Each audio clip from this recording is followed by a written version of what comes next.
Did you listen to the last episode? I didn't. I just asked if you did. I haven't got it. I'm an episode behind. Okay. I've been listening while I...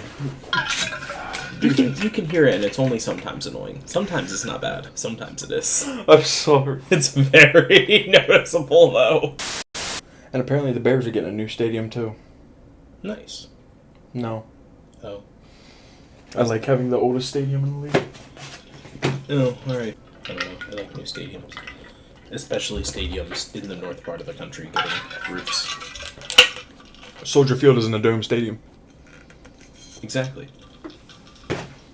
We'll move into a dome stadium. There's no way. There's no way we don't. Exactly. Why? You like domes or you don't like domes? I do like them. Oh, I hate them. I said I especially like when a team in the north moves into a stadium with a roof. No. I like Soldier Field. The issue. Also, if you move from Soldier... I hate... Are we recording? Yes. I hate corporate stadiums. Because I know my next stadium will be like Crypto Arena. Oh, okay. I love Soldier Field. That just is a badass name to me. It's not bad. It's pretty good. I don't know. All of my stadiums are all owned by banks, so like This is a bank. Like the financial, yeah. Wells Fargo would be the other one. Yeah. That one's changing, but yeah, it was all three of them were banks. The Meadowlands.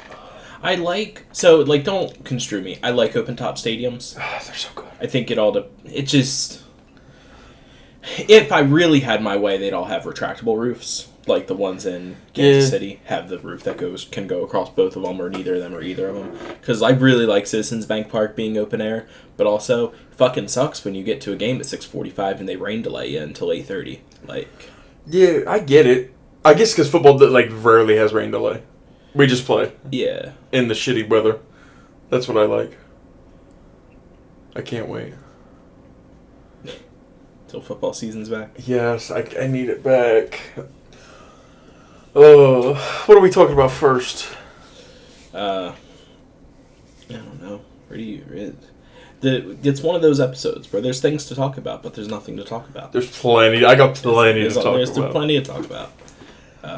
I don't know. I went to a Phillies game. It was a good time. I watched them beat the Pirates. That game sucked. It was so much fun, but the game sucked. Yeah. It was so much fun. But, like, from a baseball standpoint, that game was terrible. Like, It's the Pirates. It's the Pirates. We got there at, like, 4:45. Because we get there early all the time. Got our free bobbleheads. Got the series ball. Went, sat in our seats. 6:45 rolls around. They do all the intros. They do the lineups. They do the video. They do the ceremonial first pitches. And then they roll the tarp out and tell us that we're rain delayed. And then, it didn't rain in Philly. It rained in Delaware. It rained in Jersey. It did not rain in Philly. They ended up throwing first pitch at around 8:30. And, again, this was not a good game by any stretch of the imagination. Ranger Suarez did a good pitch. And then we were down. They got one hit off of them, and it was a home run hit. So we ended up a couple behind. And then the crowd bullied one of the Pirates relievers into walking a lot of people. Mm-hmm. From like a when you're there perspective. Bullying the pitcher into walking so many people that Bryce Harper walks around all the bases is a lot of fun.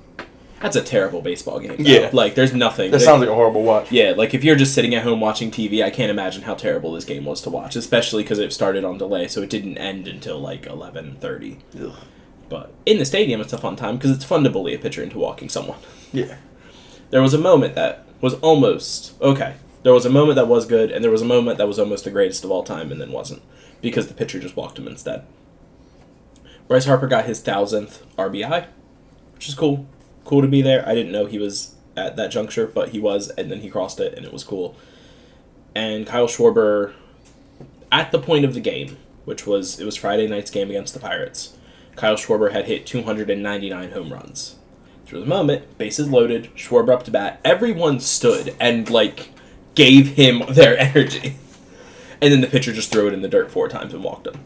And it was like, man, if he had thrown him a good ball and he had hit it out of for a grand slam, great, top 10 baseball moment of all time. But It was fun. It was my first Phillies game of the year, so they're always a good time. Damn, in May? Oh, well, yeah, because... Never mind. Season starts at the end of March. Normally I go to one in April, and I just didn't. It was fun. We're probably going back again this month and taking the kids and having a good time. We'll see how that goes. When is the last time the Pirates had sustained success? Like more than one winning season in a row.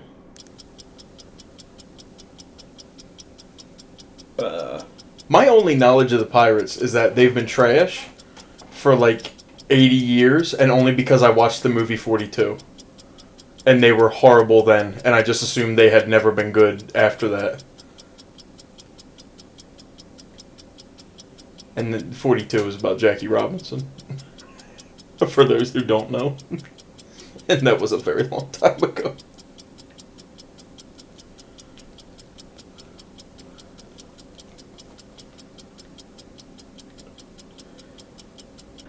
So yeah, I would say right in there. So they had 3 playoff appearances seasons in a row, 2013, 2014, 2015. Oh, look at the They Pirates. didn't get far. They lost in the wild card every time. No, that's not true. In 2013, they lost in the NLDS. So there's a little bit. But like their seasons after that, it's not that they were under 500, but it was like 485. They're floating around 50-50 seasons except for the past couple. It's an ownership problem. Pirates have an ownership problem. They have one of the best ballparks in the league. It's very nice. I've been there. It's very cool. They drafted one of the best pitchers in the league. This has been disputed by the owner. There are bonuses that are set up for certain players for like when you hit certain accolades. Last year, it was either last season or the season before, they released a player when he was like one hit away from hitting one of those accolades. They DFA'd him and dropped him from the roster. And he said, like the owner says, it's not because he didn't want to pay him the bonus when he got it, because he was going to get it.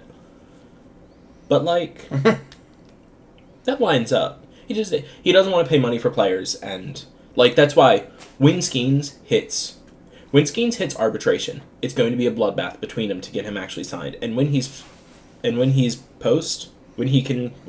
tenure and can sign whatever deal, no chance the Pirates keep him, because the Pirates aren't going to offer him money, and he's worth money. He played his first complete game on Sunday, his first ever, played all 9 innings, and lost 1-0 to the Phillies.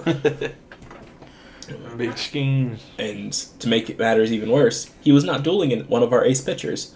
He was dueling someone that we had just called up that day. That was because Nola got injured. Aaron Nola got injured. He's on the 15-day injured list. So we pulled up this guy, Daniel Robert. He played his first game on Friday, the game that I went to. He did not do good, so they sent him back down and pulled up this guy, McCable. He's pretty good, apparently. He did very good in his start. They gave him the start for Sunday, which is wild, but he did good. Jose Alvarado is suspended for 80 games for using PEDs. So he's the big one that wears the chain, right? He was our good closer. Yeah, I watched him. I was at the bar with the boys, and I saw him. I was like, I like that. That's a big motherfucker right there. Yeah, it was very heartbreaking. He closed out the game that I went to and closed out the win. Okay. And it sucks. 80-game suspension, no playoffs. When did this happen? Like yesterday. Oh, jeez. Yeah, it just happened. Yeah, so he's suspended. He's obviously been moved from... So how MLB works, and this might be how other sports work, I don't know enough. You have your active roster and then your other roster. So it's a 40-man roster and then I believe, 26-man roster. And there's things like on a doubleheader, you can temporarily pull up a 27th person and do stuff like that. So they moved Alvarado from the active roster, off the active roster, because they have to keep him on the 40-man or else things happen. But because he's on the restricted list, he can't play. So he's there, and we just got a player back from injury, Jose Ruiz, that we moved back over to the 26-man. Nola goes on off the 26-man onto the injured list. We pulled up Daniel Roberts from AAA, put him on the 40-man on the 26-man, and then we just dropped him, sent him back down to AAA, and put McCable in that spot.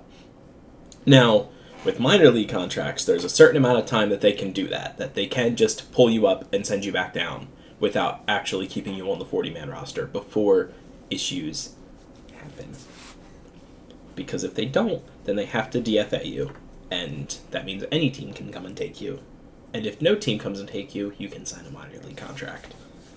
Like how we saw a few weeks ago with Tyler Gilbert and Buddy Kennedy. They were both DFA'd. Tyler Gilbert signed, I believe, with the Marlins, and Buddy Kennedy cleared waivers and got a minor league contract with the Phillies. So he's still in the system somewhere down there. I'm scared. Scared why? I was watching highlights of the 2022 postseason. Sports suck. Why do they suck? Sports Why suck. does sports suck? Because we like many different things. We go and we see a movie, and if a Marvel movie is bad, you just kind of curse the sky and you move on with your life. But like, bro, I was heartbroken when the Phillies lost the 2022 World Series, and then their inability to get back to the biggest stage has like hurt emotionally. This fucking sucks. I hate this. Welcome to being a sports fan, bro. I hate it so much. Why am I emotionally invested in people that are hitting a baseball? Why am I emotionally invested in people that throw a ball in from 30 foot out? Yeah, we'll get to that. Oh, I'm trying to get some stuff through so we can give you a big spot.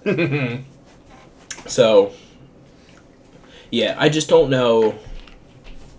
I don't know if the problem is that I don't know if we're going to be able to do it this year, and if we don't do it this year, we might just be beamed for a bit again. And like, I don't want another 2011 to 2021.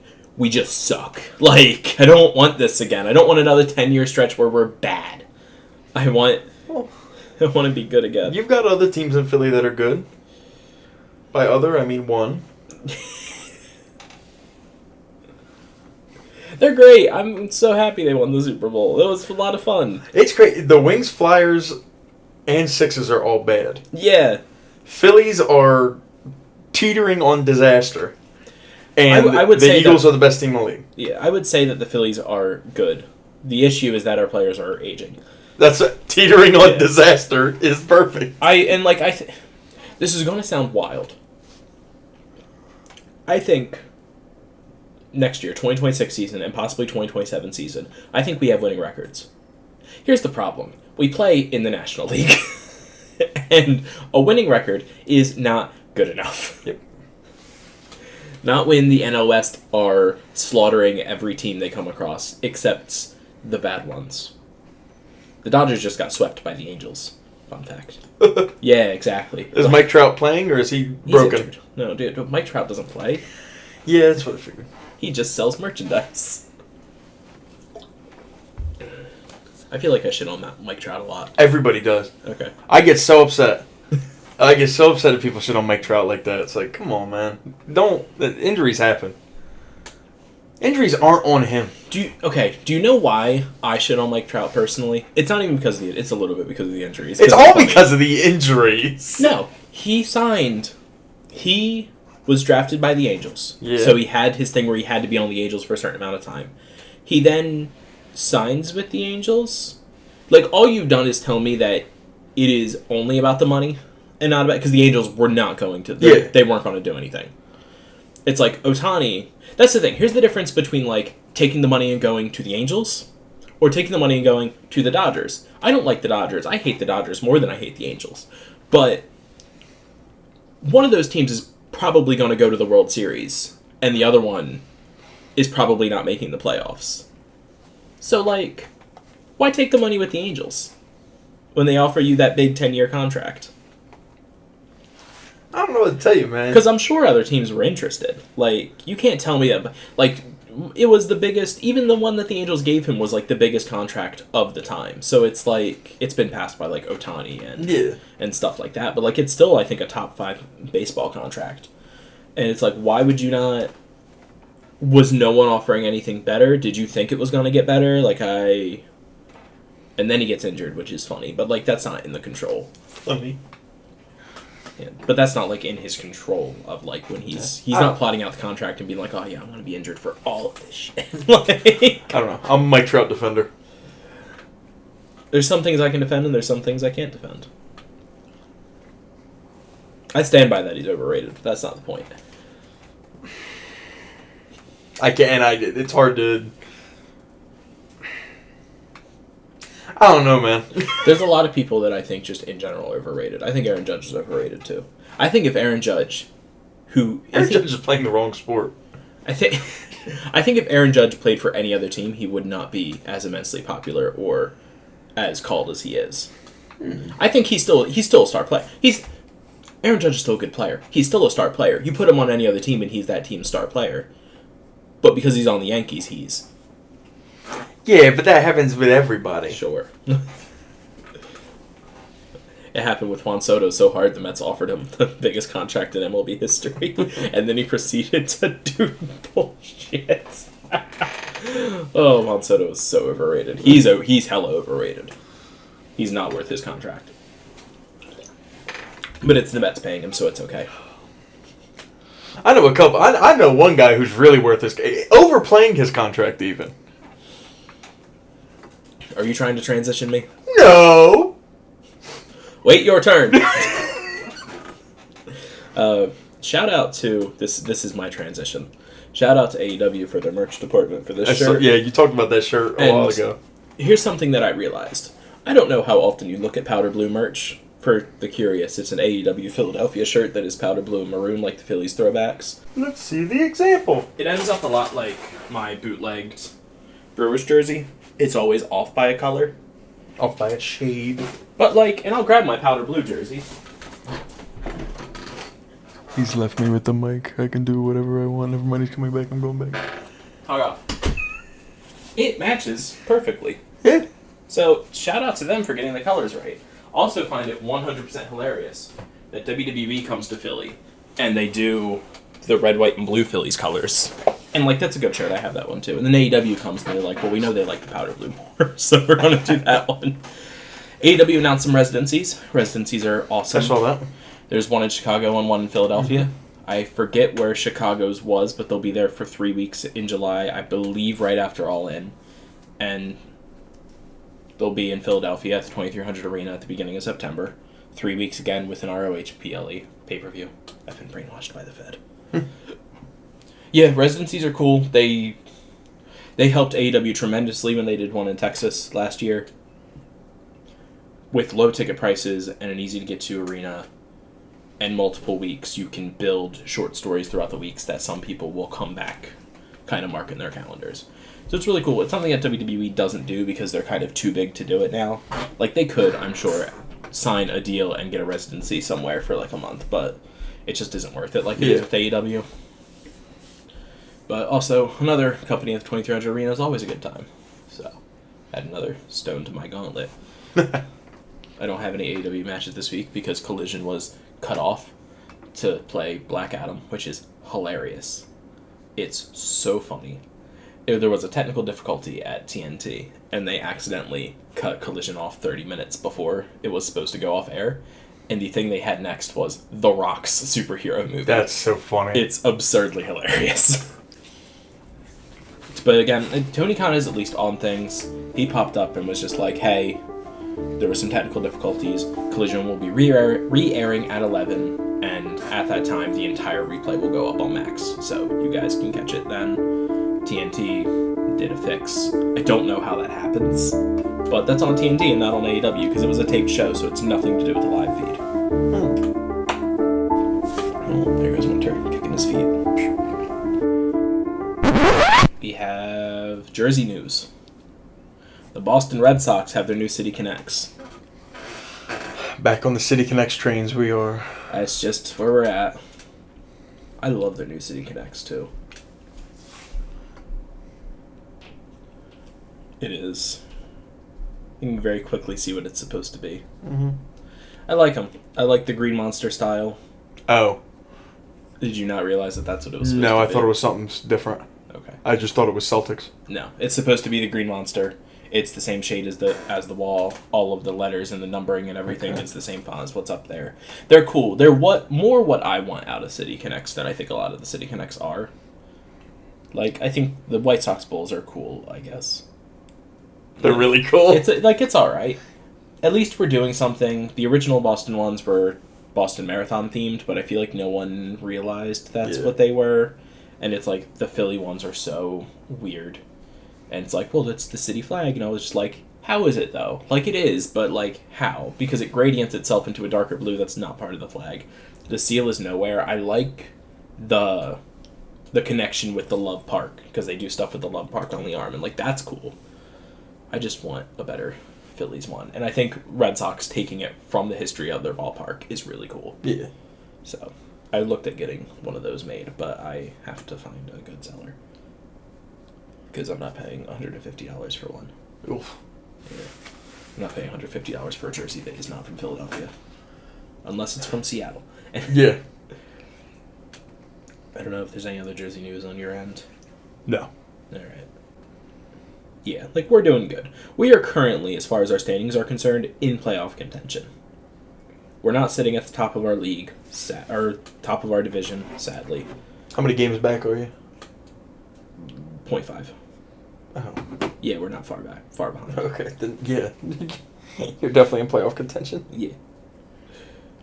I think we are 1 or 2 games behind top of the National League. So, like, we're sitting okay. Now, our next few series are going to be important, I'm pretty sure. Oh, we got a Rockies series before then. Okay, so we have a chance to get some wins. We have the Rockies, then we have the Athletics, which the Athletics have been strangely good. Then we have the Barvs. Then we have the Brewers. Now, the Barvs is the series that I'm worried about, or the series where we need to get wins. And then the Brewers series I'm just excited for because Hoskins. Yeah. So. What, buddy?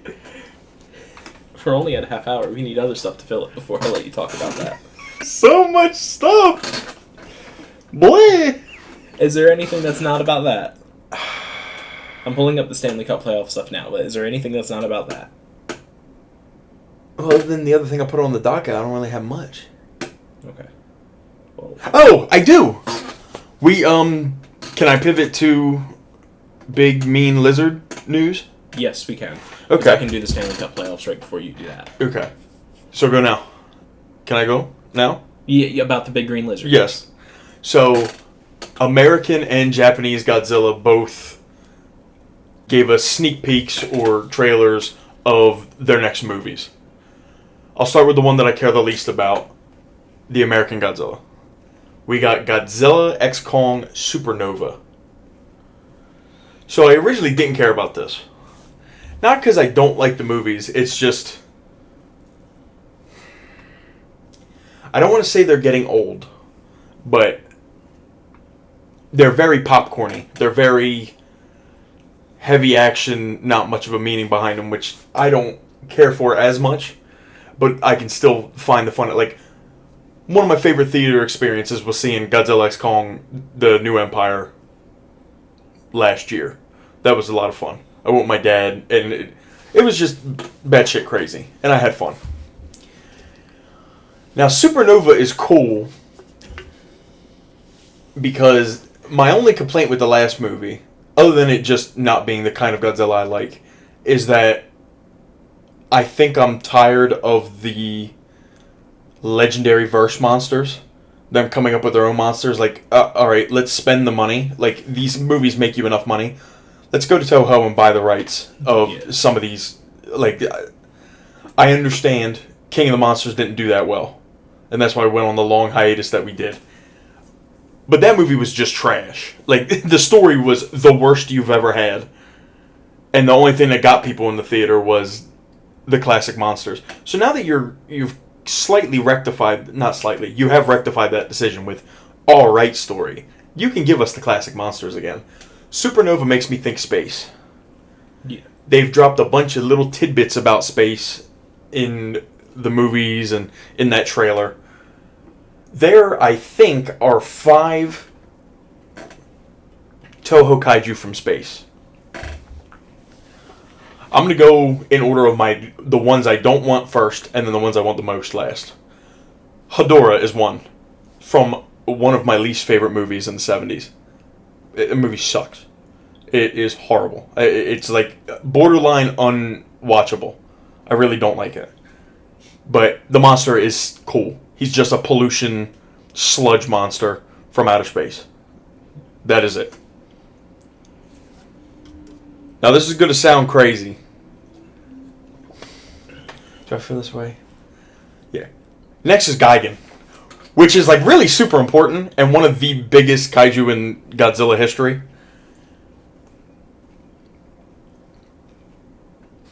Let me rephrase this. Other than number 5, 4, 3, 2, and 1, I actually would be 100% fine with being in the movie. There's a very large drop off to number 5. Gigan's really cool.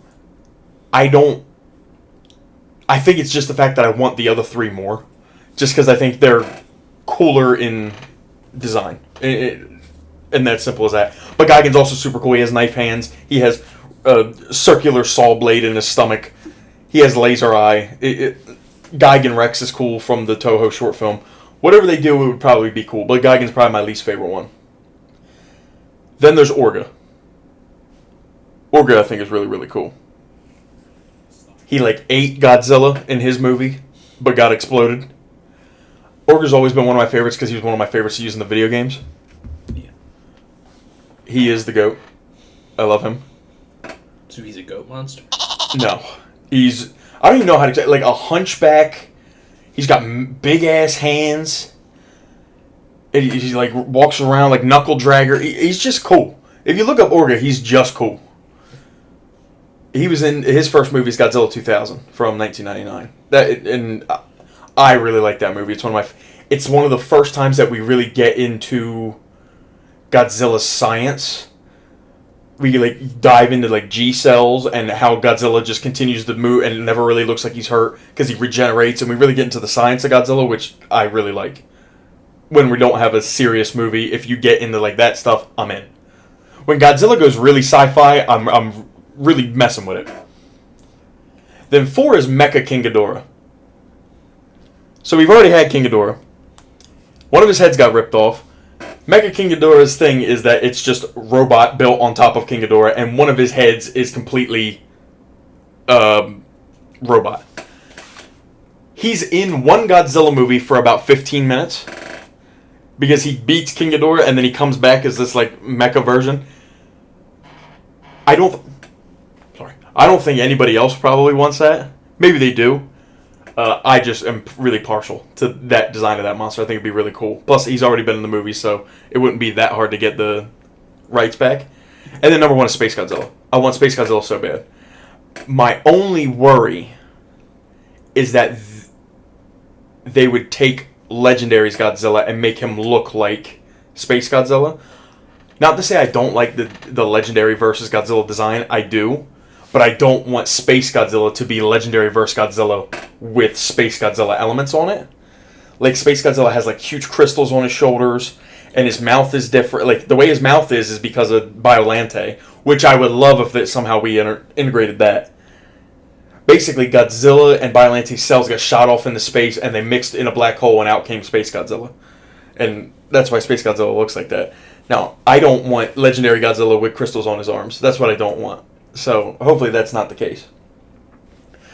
But all that to be said, when Legendary dropped that trailer, Toho just, out of nowhere, just tweeted 3 pictures of Gigan with no context. So I think Gigan's probably going to be the monster, which would be fine, because Gigan is badass. But he also, in Final Wars, gets a new design, and he's even cooler in that, so... I'm down for any of them. I personally want Space Godzilla. I think everybody does. The movie is not great, but just Space Godzilla in general as just a concept is really cool. But I would love Orga. I would love all of them, other than Hedorah. Don't bring back Hedorah. I don't like Hedorah. He sucks. And then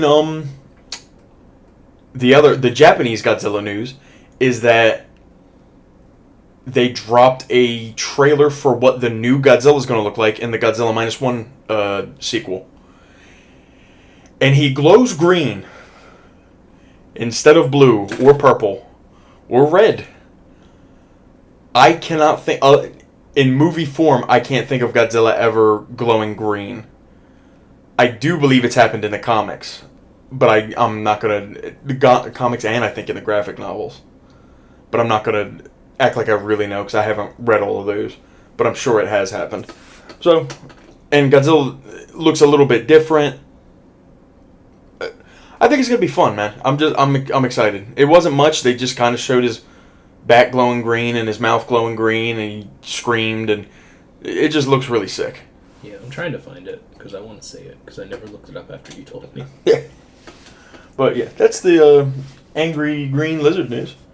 And that's all I have to say. Extra green, apparently. It's very green. Yeah, very, very green. He has highlights. He got highlights.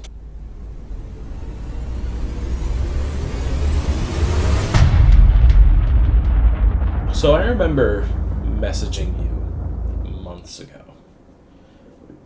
and asking if you knew anything about this manga series called Kaiju No. 8. And you told me you haven't even read it. So now, on the docket, seeing Kaiju No. 8 listed. What's going on here? Okay, so I'm finally going to expose myself. So I've gotten back into anime. Okay. Recently, within like the last month. And are you only half exposing yourself or fully? Oh, I'm going to fully expose myself. Oh, good. Oh, boy. We're canonizing it? Yes. Okay. So I'll give a brief overview of the story. I was home one day, off from work, one of my 2 days off, and I was on TikTok just scrolling, and every once in a while I'll get a clip from an anime just on my For You page, and I was like, okay. And it was like this cutesy little romantic anime. For those who want to know, it's a married couple but not lovers. And I watched this 30-second clip, and I was like, well, shit, what happens next? So then I clicked on the page, and I went to the next one. I was watching these, like, minute-and-a-half long clips for 45 minutes. So I said, you know what? How do I find this thing? I'm just going to watch this show. So I did. I got Crunchyroll, and I watched it. It was a romance anime, and that was all she wrote. I stopped playing FIFA. I stopped playing Madden. I stopped watching anything else, really. And I just watched, like, non-stop romance anime for, like, 3 weeks. 2 weeks. 3 weeks. 3 weeks I did, and I watched a bunch of stuff. So then I just thought, let me start a ranking of everything that I've watched. So it was like every romance anime that I watched in the last 3 weeks, plus everything that I watched when I was back in high school. So like Attack on Titan, Code Geass, Kill la Kill, One Punch Man, Mob Psycho, and something else. I can't remember, but there was one other thing from back in the day that I watched. So Full Metal? No. My Hero? No. I haven't. Anything I didn't finish, I didn't put on. Like, I've seen, I believe, most of Overlord, most of the three. I got reincarnated as a slime. I watched most of that, but I haven't watched all of it. Same thing with My Hero. Say that name. Say those names again. Overlord. Okay. I got reincarnated as a slime. Hold up now. Yeah. Let's say it again. I got reincarnated as a slime. Okay. Say it again. I got reincarnated as a slime. What the fuck are you talking about? That shit bangs, bro. Actually, it's called Isekai, which is where you kind of like get transported into a world. I don't know if it specifically has to be video games, but that's the most that I know. I don't think it has to be, though. That show kind of bangs. That was actually really fun. That's one of those where like the main character's crazy overpowered and like there's never really any tension, but they make you believe there's tension until he's just like, oh, okay, I'll take care of this type of thing. So it's an isekai and a shonen. Yeah, basically. Right. And I watched a bunch of stuff. It's like Sword Art Online. And then I watched so much romance stuff. I was like, I wasn't romanced out, but I was like, I kind of want to change a pace. And I saw Kaiju No. 8, and I'm like, I am the kaiju guy. Like it's probably bad that I haven't watched this show. I was like, let me give it a shot. Let me try it. And I'll see what's up. Because maybe it'll be really good. And I know Season 2 is coming out. So I'm like, alright, I'll watch it now. I won't have to wait as long. And when Season 2 comes out, I can just start it. I watched the first episode. And it was a really cool concept. It was, kaiju exist in this world. They've been destroying cities, killing people. We have this government task force that fights these kaiju. It was sick. Starts off with this little kid, or these two little kids. One's a dude, one's a girl. And they make the promise, we're going to grow up. We're going to be the most badass government kaiju destroying agents that we can. And then the girl succeeds, and the guy now works for kaiju cleanup detail. So he didn't make it. She did. She's also one of the most badass leaders in the entirety of the government, the entirety of like the army, the defense force. And this guy is cleaning. It is literally just like the cleanup crew for her. and the rest of the army. And the first episode, I'm like, oh, okay, this is neat. He's doing this. This new kid joins his company. He's like showing him the ropes on his first day.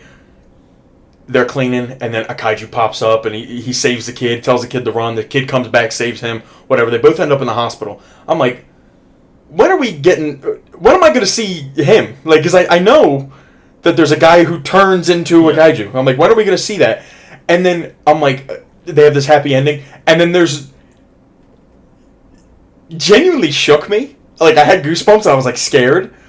The guy's like putting his fist up and like happy, and then all you can see is a fist, but then you see like these like dragonfly wings behind his fist, and then he moves his fist, and it's this like bug kaiju looking at him, and its eyes glow and just said, "Found you," and then dive bombs into his mouth.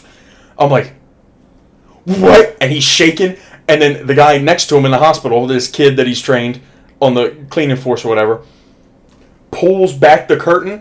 He's like, "Are you okay, sir?" And he's just kaiju'd out. I'm like, oh, that's cool. And that's how like the first episode ends. I'm like, yeah, I think I'm gonna like this show. And then it's basically just him going.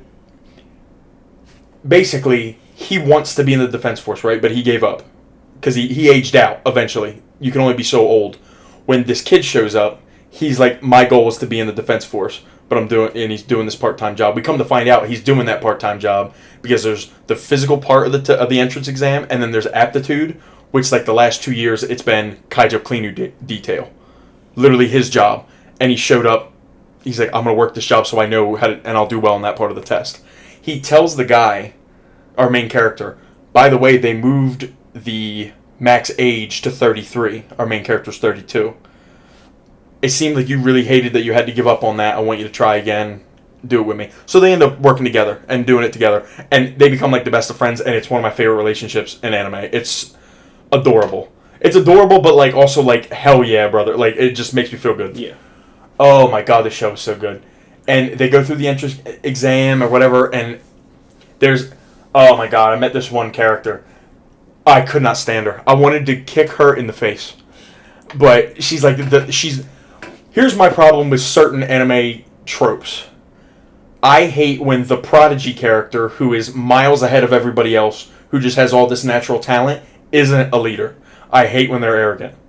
Because there's plenty of characters that are just better than everybody else, but are just built to be leaders, and I love those characters.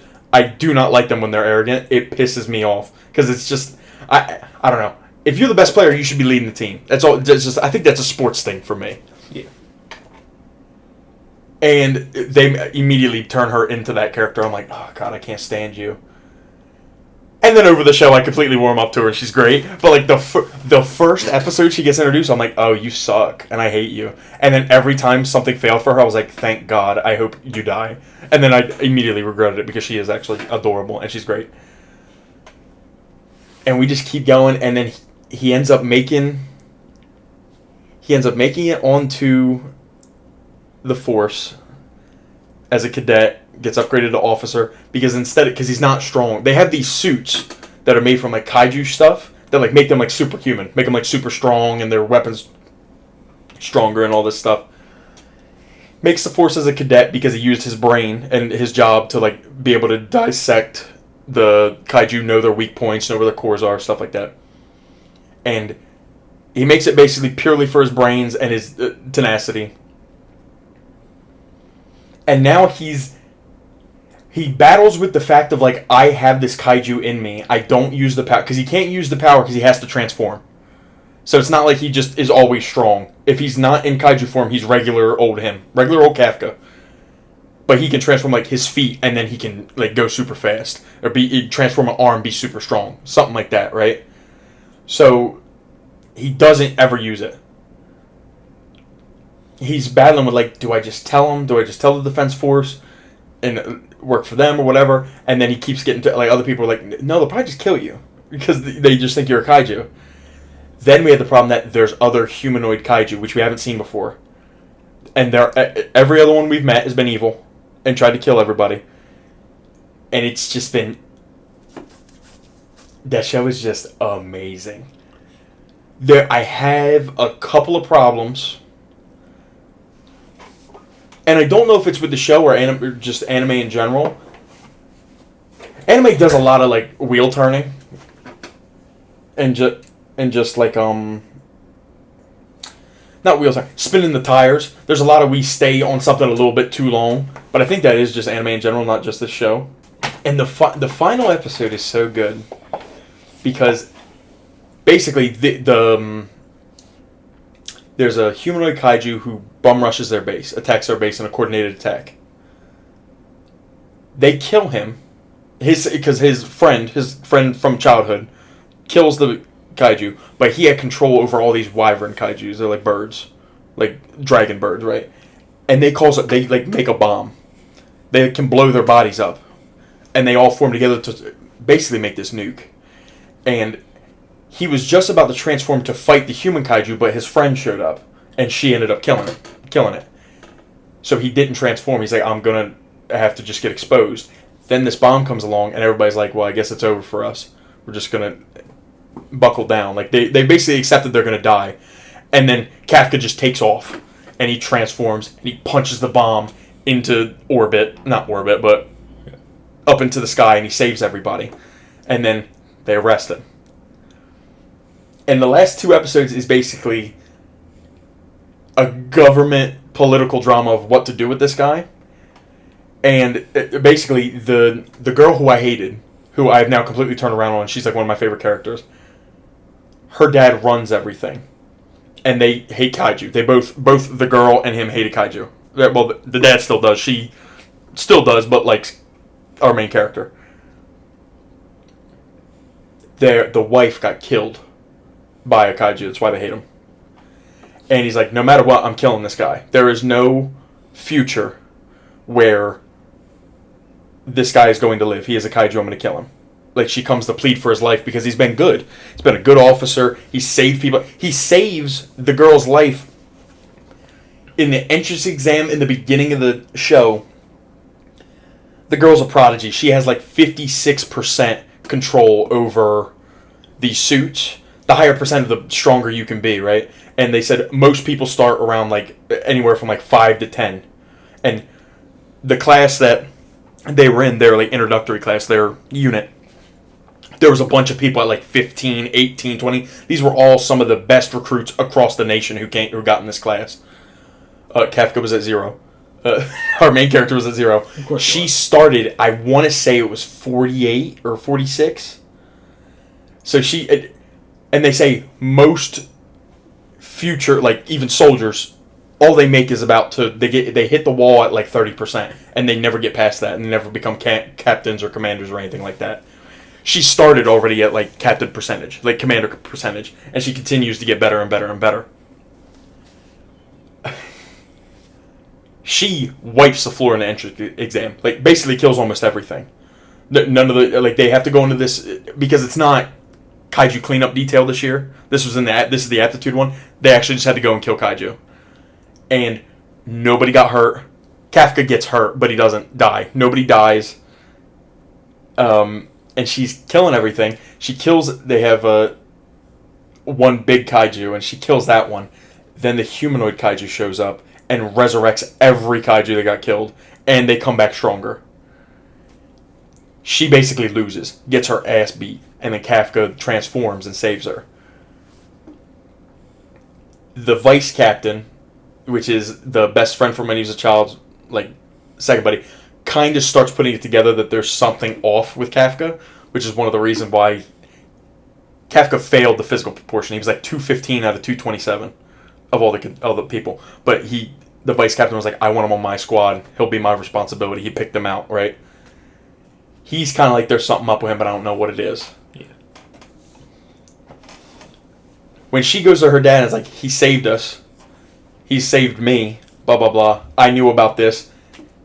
She, basically, dad is like, I don't care what you say. You need to remember that these things killed your mom. Now get back in line. And she kind of like breaks down and is like, okay, yeah. It's like one of those father-daughter relationships or parent-child relationships where the one is really the parent's really enveloped in work, doesn't really care about him, but you're a prodigy, so you need to just be as strong as you can. I'm not going to actually love you. That type of relationship. Yeah. And she starts walking away, and she turns around, and she's like, I don't care. Because the thing that they keep debating is he a human? So they took x-rays, and instead of him having a heart, well, where his heart is a kaiju core.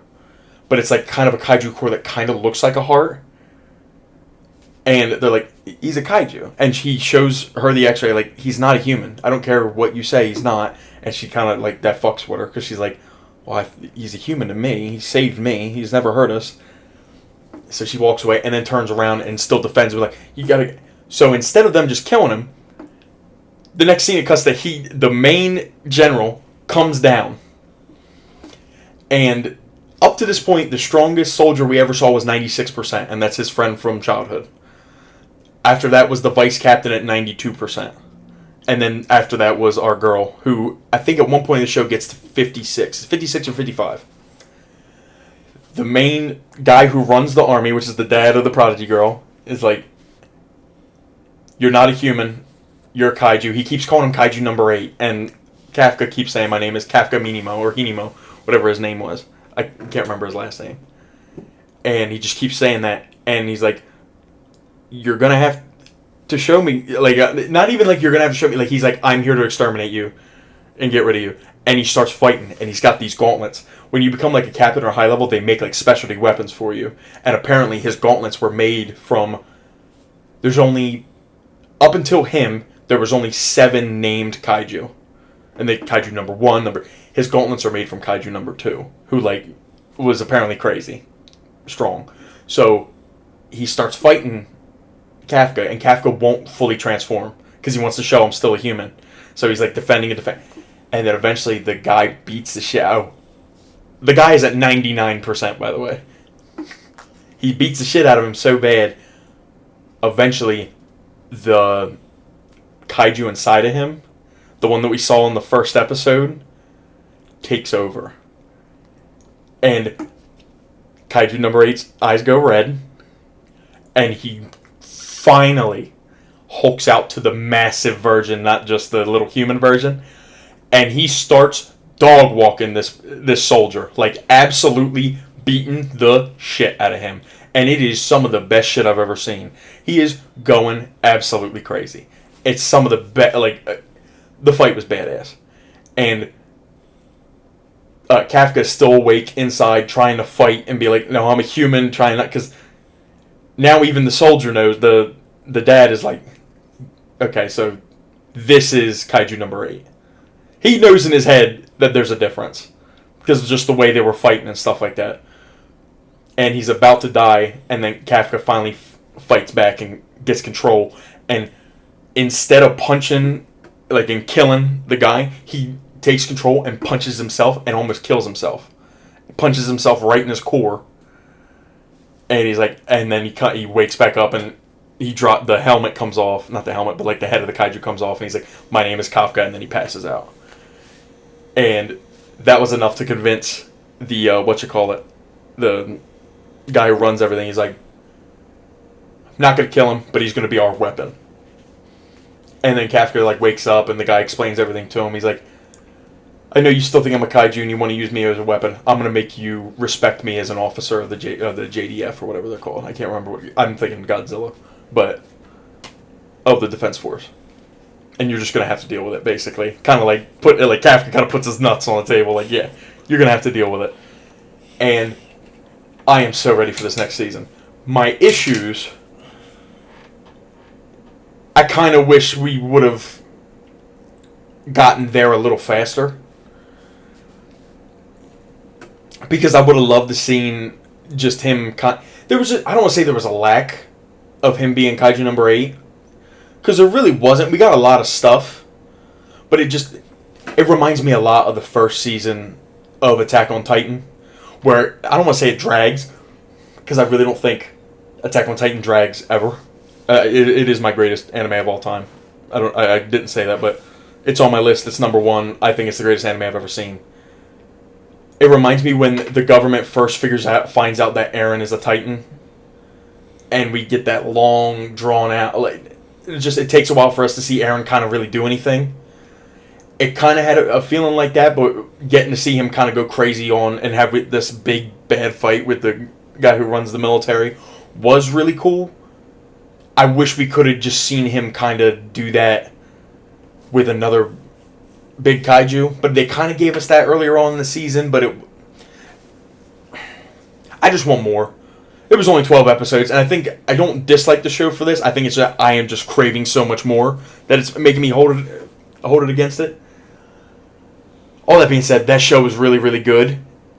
It did not actually end up cracking my top 5, which I was actually really shocked about, because when I was thinking about it, I'm like, yo, this is going to be really, really good. I don't know how it doesn't make my top 5. And then I was sitting there, and I started ranking everything, and it just missed out in the top 5. I have it at 6. The only thing I have ahead of it was Attack on Titan, Code Geass, the quintessential quintuplets, Parasite, and One Punch Man. And I think if you asked me a different day, I may put it over One Punch Man. And I was looking at my list today, and I was thinking, like, what are my biggest risers and, like, droppers of, like, because I've got a bunch of shows on here that have second seasons coming out. If the next season is as good as this season was or better, it's going to be hard to not be in that top 3 conversation, because that show is just good. All the characters are good. The worst thing anime can do is give you a character that you don't like, because of, like, with good anime, almost every character gets, like, a moment. Like, they get a little arc, or they get a couple episodes. They may even just get one episode where they're kind of the focus, and then that takes me out, because I'm like, I do not like this character. That's my problem with One Piece. I don't like it.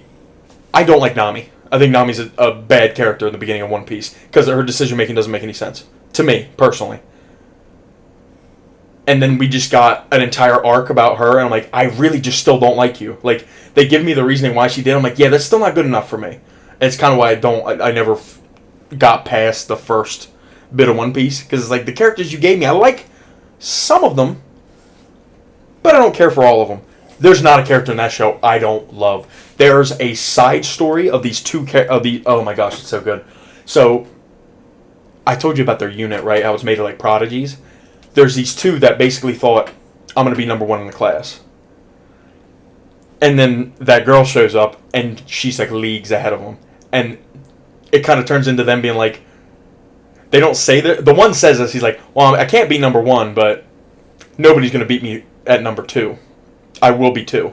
Because it's like that, like, knowing of, like, yeah, she's light years ahead of me, but I'm not going to let anybody else get close to her. It'll be me. Yeah. And then he's like the prodigy kid, whatever. Just another naturally good guy, didn't really put. Then there's the military kid, the guy who was in a military academy, supposed to go into because there's the actual army, and then there's the Kaiju Defense Force. He said, "Fuck the regular army," and he left.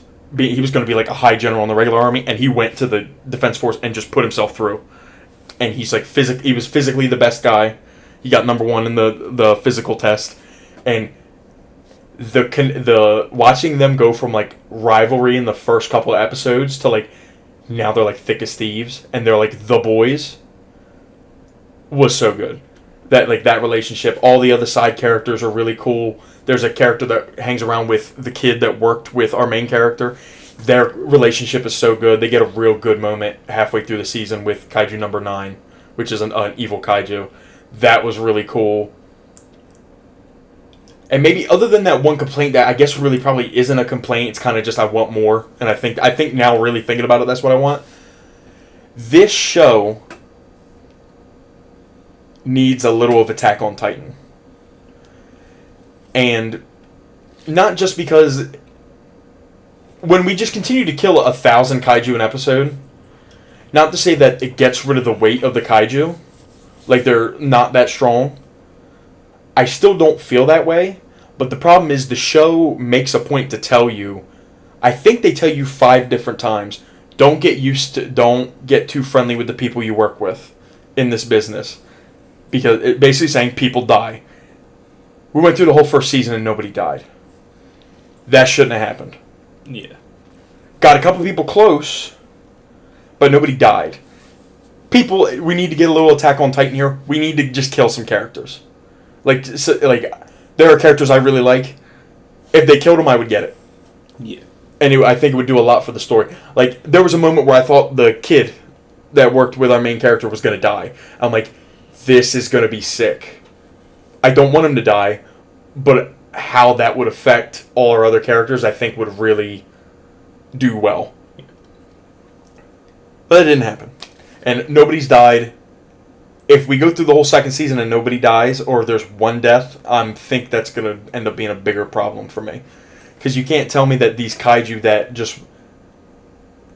Like, there's, like, towns that have been eradicated. 200,000 people die in an incident because of these guys. Like, let's figure it out. People need to die. You can't keep every character. Especially with the wealth of extra side characters we have in the show. Yeah. It's a little too much. Not too much. Because there's a side character. It's a girl. She's like the typical massive girl who's super strong, eats a bunch, really rowdy, that like tsundere type of character. Yeah. Love her. She has not I don't know if she's had a speaking part other than like tiny chit-chat in the background and like to her side characters. I don't think she's ever interacted with the main characters, but I love her to death just because of how she acts. So, like, there are characters that can die. There are small characters that can die. There are major characters that can die. I really thought we were going to lose the vice captain in the season with one of the interactions, but that didn't end up happening. But yeah, that show bangs. If I were to give it a score out of 10, I think it's a 9. I think it's a really strong 9. Yeah, I think it's a 9. I have it at 6 on my list. It's just outside my top 5. And I think my top 3, I have all at... Or my top 2, I think, are 10 out of 10s. I think 3 I have at like 9.5. 4 I have at 9.5. I think 5 is also a 9. But that show is amazing. And the kaiju designs are cool. They're very, very Japanese. Very like Japanese demon-ish. Then plus just regular like kaiju designs. But like, it's just a really good show. It definitely a must-watch for any anime fan. 100%. That show is good. Yeah. Yeah. That's all I have to say. NHL playoffs have reached conference finals. It's the only playoffs to be in conference finals. There's nothing else important going on. Capitals are out, so my pick is out. Yeah. R.I.P. Who did those two? Carolina, which I had a feeling. East has Florida and Carolina, the defending champions, versus the Hurricanes, which have been pretty good. The West has Dallas and Edmonton. Edmonton? Yeah, the Oilers. Oh. What? I didn't know it was Edmonton. Yeah, the Edmonton Oilers. People say the Oilers and I just think Houston. So I never correct myself. Yeah, not them. Yeah. They don't exist anymore. Rest in peace. But yeah, I don't even know to say who it'll be. It'll probably be... Well, the Edmonton also looks really good. They all look really good. So, that's the Final Four. By the time we're back here, we will have a champion, given that we are, recording-wise, skipping next week. Yeah. Hopefully Invincible next week. I think Invincible finally next week. Finally, after sitting on it for a month and a half, 2 months. Which team, if they won the Stanley Cup, affects LeBron's legacy the most? That's a good question. Probably the Hurricanes, because it would show that a championship in Carolina is possible, and I think that hurts Jordan's legacy, which would help LeBron's legacy. Huh. Did I do good? Dad? I hate to say this to you, but Jordan did bring a championship to Carolina in college. I tried. But he did own the Charlotte? Yeah, he owned the Charlotte Hornets for a long time, and they were very bad. So, it's definitely not a bad thing to say. I do agree. Listen, I thought I did. You good. You did good. You did. For not really having a connection. Oh yeah, you cooked. You definitely cooked. I guess the Panthers would have been. I could have done a Miami Heat and Panthers thing, but it doesn't matter. So your Knicks won. Congratulations. Go Knicks ahead. In 6. Go New York. Go New York. Go. It's like I'm gonna say it now. The one thing that you said wouldn't happen last week, but Didn't I say Knicks in 5? He said Knicks in 5, and I added a buzzer sound after. Yeah, it's yeah. But hey, you guys still won the series. Yeah, we still won the series. Are still moving on to face the Pacers, I believe. Yes. In the conference Knicks in finals. 7. We're going to the finals. Oh boy. I'm very convinced. I'm actually very excited, actually. So yesterday, the Western Conference got figured out. Thunder and Denver, the Thunder and the Nuggets played. It was a Game 7. And basically nobody in Denver showed up for the game. They lost by, I want to say, like 20 or 30 points. I think it was 127 to like 91 or 93. I needed Denver to lose because I don't know how the Knicks beat Denver. I don't know how we beat Jokic. He hasn't really had a great playoffs, so we might have been able to figure out, but I don't want to deal with Jokic in the finals. The Thunder won. It is now Thunder Timberwolves in the West. I want the Timberwolves to win. I'm behind the Timberwolves, man. If the Thunder win, I actually think that's better for us, but I would rather see us play the Timberwolves. I mean, fuck the Thunder, though. Yes, also. Yeah. And then we have the Pacers. I don't think the Pacers can beat us. I genuinely believe we have a better player in every position than the Pacers. I don't think they have anybody that's better than us. Maybe whoever they play at the position that we... Well, what's our starting 5? Well, McKay... Maybe one of our positions, but I don't think they have anybody better than Cat. I don't think they have anybody better than Brunson.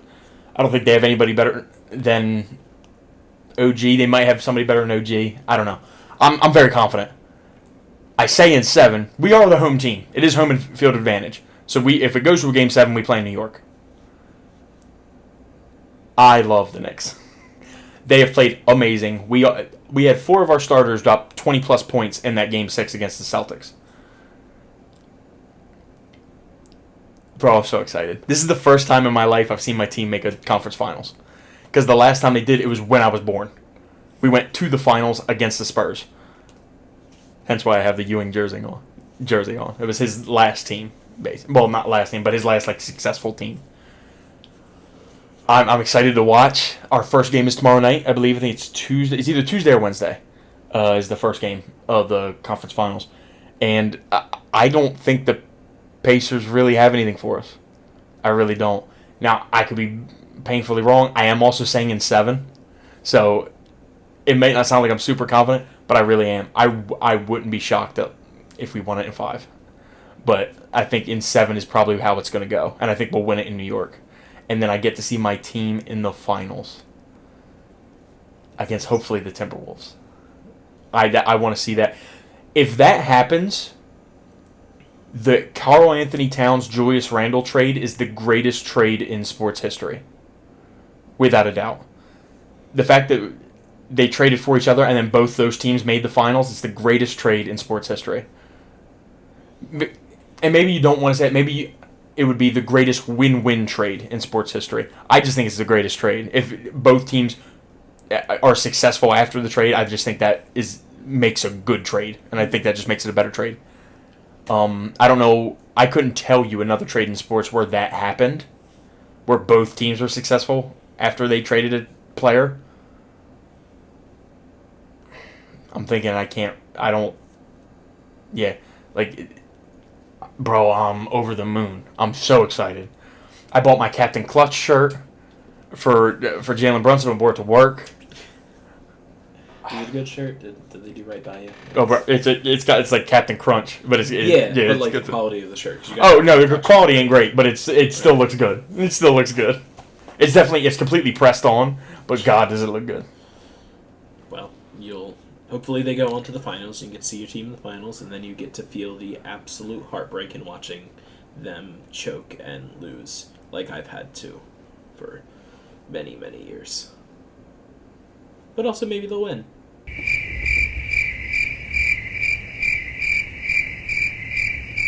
If we beat the Pacers, we win the NBA championship. Because I don't think either of those teams on the other side have anything for us.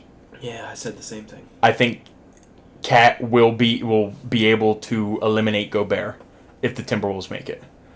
Because we'll just pull Cat outside and let him shoot threes, and what is Gobert going to do? He can't come out to the perimeter. I'm not scared. The main thing is Julius Randle.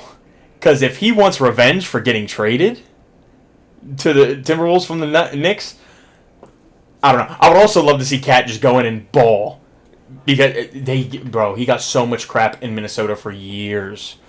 Just about his work ethic and all that, and his incident with Jimmy Butler and all that. I'm